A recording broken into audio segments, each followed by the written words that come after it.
what impact they have on other people. He says, woe to you because you're like unmarked graves, which people walk over without knowing it.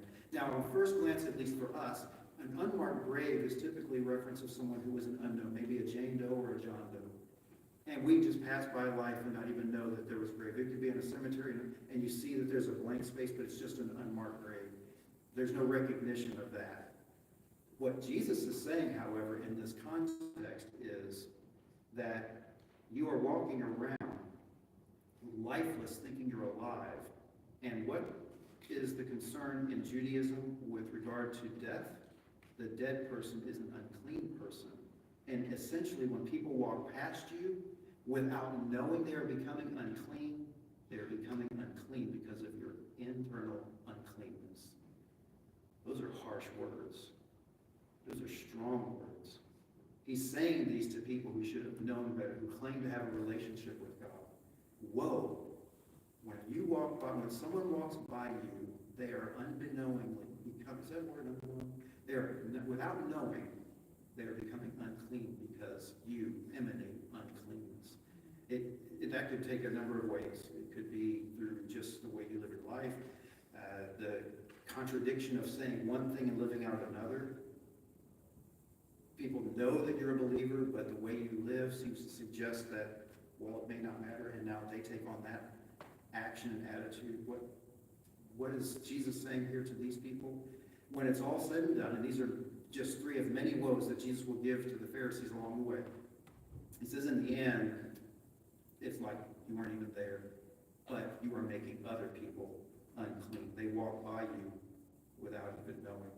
Well, this is kind of interesting, and as I said before, there are times when there's usually some comedic thing going on, and I don't know that Luke intends it to be comedic at this point. I think it's rather humorous, because we have an expert in the law. This is not likely the same one that was mentioned with regard to the parable of the Good Samaritan.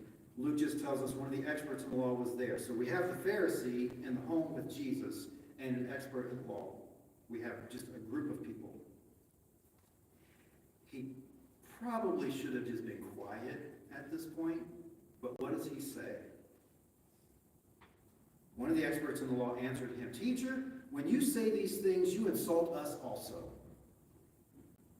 And I know what their feeling is. They're probably thinking, back it up a little bit, Jesus. How's the saying go? Stay in your lane, bro. You're over here. That's good, talking about the Pharisees. But now what you have to say seems to be coming over here.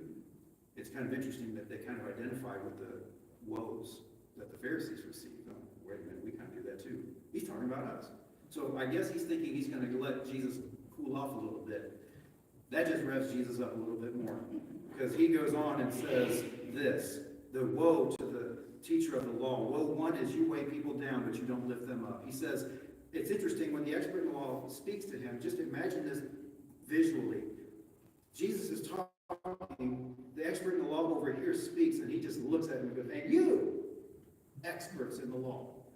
And I'm sure there's some others that are going, why would you say something? No, ladies don't talk about us.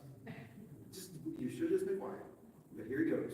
You experts in the law, woe to you, because you load people down with burdens they can hardly carry, and you yourselves will not lift one finger to help them. Here's what he's saying. It's right and proper to teach people the Bible. It's right and proper to say what we should and shouldn't do. But you make it so hard in your interpretation and your application. You make it impossible to actually live out the faith in a way that's loving